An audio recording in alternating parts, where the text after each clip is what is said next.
Hello friends, welcome to our classes make by Upendra Pandey. गैस में जैसा कि आप लोग को टूल इंजीनियरिंग मैकेनिकल 6 सेमेस्टर की चैप्टर 2 कटाई टूल्स यानी कटिंग टूल्स के चैप्टर्स कुछ टॉपिक आप लोग को मिले थे ऑलरेडी। ठीक, आज नेक्स्ट टॉपिक है मिलिंग कटर्स। तो मिलिंग कटर्स क्या होता है, इसका अवयव कौन कौन से होते हैं, इसका यूज़ क्या होता है, आज मैं सारी चीज़ें स्टेप बाय स्टेप बात करने वाला हूँ। तो वीडियो काफ़ी हेल्पफुल होने वाली है, तो वीडियो लास्ट तक देख लिए, तभी आप लोग को समझ में आएगा। ठीक, तो यहाँ पे आप लोग को मिलिंग कटर्स क्या होता है। ठीक, तो मिलिंग कटर्स का उपयोग किसी भी कारखंड में उच्च दर से यानी किसी भी पदार्थ को अनावश्यक पदार्थ को हटाने के लिए, काटने के लिए हम मिलिंग कटर्स का प्रयोग करते हैं। ठीक, तो यहाँ पे डिफिनीशन के माध्यम से मिलिंग टूल्स में बहुदांत होते हैं, यानी क्या होता है कि बहुत से धारे होती हैं। ठीक, बहुत से दांतें होते हैं जो घूर्णन गति करता है। कौन सी गति करता है, तो घूर्णन गति करता है, तथा मिलिंग कर्तन उपकरण में किए रूप में जाने जाते हैं। ठीक, तो ये किसमें कर्तन उपकरण के रूप में जाने जाते हैं। मिलिंग कटर्स टूल का प्रयोग कारखंड में उच्च दर पर धातु को हटाया जाता है। तो किस दर पर किया जाता है, ये उच्च दर पर यानी हाई स्पीड पे ये क्या होता है, कारखंड पे अनावश्यक पदार्थों को हटाने के लिए हम मिलिंग कटर्स का प्रयोग करते हैं, जो किस गति में करता है, घुंडीय गति में रहता है। ठीक, तो यहाँ पे इसके कितने दांते होते हैं, यानी बहुत से दांते होते हैं। तो ठीक, मिलिंग कटर्स का आकार निर्देश से उद्देश्य के अनुसार अलग अलग होता है। तो यानी मिलिंग कटर्स का प्रयोग विभिन्न प्रकार के होते हैं। ठीक, जिनका काम बहुत से प्रकार के कारखंडों में अलग अलग कार्य करने के लिए किया जाता है। सामान्यतः कर्तन किनारों में फिर से ग्राइंड किया जाता है। हाई स्पीड स्टील कटर्स का प्रयोग सामान्यतः इस्तेमाल किए जाने वाले पदार्थ हैं। जो हाई स्पीड स्टील की होती है वो अधिकतर प्रयोग की जाती है। ठीक, मिलिंग कटर्स का प्रयोग मिलिंग कटर्स में कर्तन किनारे कार्बाइड टिप्स के साथ उपलब्ध होती है, जो उच्च कार्बन इस्पात में बने होते हैं। तो इसमें कौन से धातु मिले होते हैं, कार्बाइड टिप्स के रूप में उपलब्ध होते हैं, जो उच्च कार्बन इस्पात के बने होते हैं। कार्बन टिप्स मिलिंग कटर्स के लाभ निम्नवत सूचीबद्ध है। तो यहाँ पे आप लोग को मिलिंग कटर्स का प्रयोग क्या किया जाता है, अनावश्यक पदार्थों को हटाने के लिए या फिर काटने के लिए, या फिर इनके क्या होता है, मिलिंग कटर्स का विभिन्न प्रकार से कार्य होते हैं। ठीक, यानी क्या होता है, आकार के अपेक्षा। तो यहाँ पे मिलिंग कटर्स का फिगर के माध्यम से देख पा रहे हैं, जैसा कि आप लोग स्क्रीन पे। तो यहाँ पे आपका ये मिलिंग कटर्स हो गया। ठीक, ये मिलिंग कटर्स है, मिलिंग कटर्स का फिगर देख पा रहे हैं। तो ये जो किनारे किनारे देख रहे हैं आप लोग को, ये क्या क्या हो गई, ये धारें होती हैं यानी कोरे होती हैं। ठीक, तो ये भी कोरे होती हैं, ये भी, और जो एकदम नुकीली होती हैं। ठीक, तो इन्हीं के माध्यम से हम कारखंड को, अनावश्यक पदार्थों को कारखंड को हटाने के लिए किया जाता है। ठीक, तो जैसा कि आप लोग को ये हो गया, ये बीच का जो हो गया, सॉफ्ट लगाने के साफ्ट में फिट किया जाता है। ठीक, तो उनके माध्यम से हम ये मिलिंग कटर्स का को फिट करते हैं। ठीक, तो इनके लाभ कौन कौन से होते हैं, ये सूचीबद्ध कौन कौन से। फर्स्ट आता है उत्कृष्ट सतह परिष्कृत तथा उच्च गुणवत्ता प्राप्त करने के लिए मिलिंग कटर्स का उपयोग किया जाता है। कि जैसा कि आप लोग को किसी भी सतह को सही ढंग से परिष्कृत करने बनाने के लिए हम मिलिंग कटर्स का प्रयोग तथा उच्च गुणवत्ता वाले मिलिंग कटर्स का प्रयोग करते हैं। हाई क्वालिटी वाले मिलिंग कटर्स का प्रयोग करते हैं। फिर उसके बाद नेक्स्ट आता है उच्च उत्पादन क्षमता, यानी जो उसका उत्पादन होता है, ज़्यादा से कम समय में ज़्यादा से ज़्यादा उत्पादन हम कर सकते हैं। नेक्स्ट आता है कार्बाइड मिलिंग कटर्स, कठोर स्टील मशीनों के लिए इस्तेमाल किया जाता है। जो मिलिंग कटर्स का प्रयोग यहाँ किया जाता है, तो कठोर स्टील मशीनों के लिए किया जाता है। नेक्स्ट आता है समग्र मशीनन लागत में कमी होती है। तो इसकी जो लागत होती है ये कमी होती है, यानी बहुत कम ही होती है मिलिंग कटर्स का प्रयोग जहाँ किया जाता है। ठीक, नेक्स्ट आता है मिलिंग कटर्स का पदार्थ। तो मिलिंग कटर्स का पदार्थ कौन से होते हैं।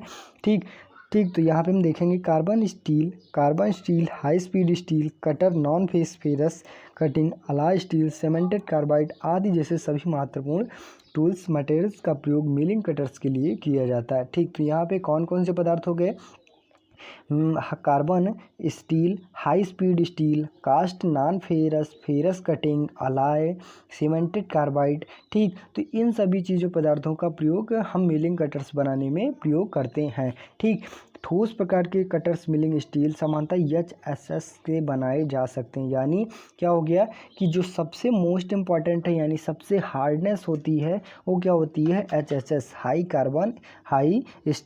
हाई स्पीड स्टील की होती है। ठीक, तो यानी इसी मिलिंग कटर्स का सामान्यतः अधिकतर प्रयोग करते हैं, यानी इसी पदार्थ का हम सामान्यतः मिलिंग कटर्स को बनाते हैं। ठीक, और बाकी टूल ये किस पे डिपेंड करता है, कारखंड पे। तो किस प्रकार से मिलिंग कटर्स का पदार्थ कारखंड पे डिपेंड करता है कि कौन सा टूल किस कारखंड पे लगाना होता है। ठीक, नेक्स्ट आता है तो मिलिंग कटर्स घूर्णन की दिशा। तो घूर्णन की दिशा किस टाइप की होती है, एक दो टाइप के होते हैं। ठीक, एक दायावर्त होता है, एक बायावर्त होता है। ठीक, दक्षिणावर्त और बायावर्त।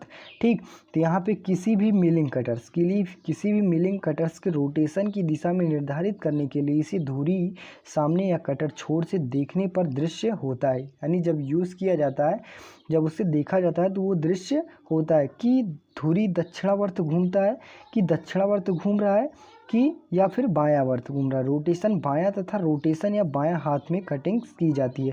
जब आप लोग को दक्षिणावर्त, जब क्या होता है कि मिलिंग कटर्स आपका दक्षिणावर्त घूमता है तो कार्यखंड क्या होता है, पीछे की ओर आता है। ठीक, और उसी पे जैसा कि आप लोग को कार्यखंड वामावर्त घूमता है तो कार्यखंड दक्षिणावर्त, यानी अपोजिट डायरेक्शन में हम इसी ओर लगाते थे। और यदि यह वामावर्त घूमता है तो दाहिने हाथ में कटिंग की जाती है। ठीक, तो उसी के माध्यम से अगर ये वामावर्त घूम रहा है तो कटिंग किस ओर जाएगी, ये दाहिने वर्त जाएगी ना, तो उसी के माध्यम से हम देखते हैं।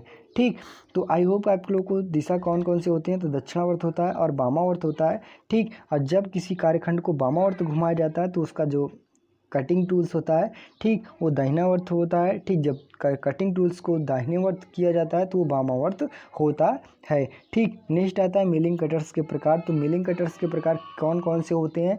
ठीक, मिलिंग कटर्स के प्रकार निम्नलिखित प्रकार से होते हैं। तो कटर का निर्माणकर्ता सुविधा के अनुसार, तो जो किस प्रकार से निर्माण किया गया है उनकी सुविधा के अनुसार, तो सॉलिड कटर्स हो गया, टिप युक्त ठोस कटर हो गया, इंसर्ट दांत कटर हो गया। ठीक, अब क्या करता है कि इनके यूजेस के आधार पर इनका प्रकार बनाया गया। ठीक, तो उन्हीं के बेस पे हम ये मिलिंग कटर्स का प्रयोग किया जाता है। नेक्स्ट आता है कटर के दांतों की राहत विशेषता के अनुसार। ठीक, तो ये विशेषता यानी किस प्रकार से यूज़ किया जा रहा है, तो उनकी यानी जो दांत होते हैं उनकी विशेषता के आधार पर। तो प्रोफाइल राहत मिलिंग कटर्स हो गया, फर्म राहत मिलिंग कटर्स हो गया। ठीक, नेक्स्ट आता है कटर के लगाने के तरीके के आधार पर। तो जो कार्यखंड पे लगाया जा रहा है कटर का प्रयोग किया जाता है तो उनके आधार पर कि कौन कौन से होते हैं कटर।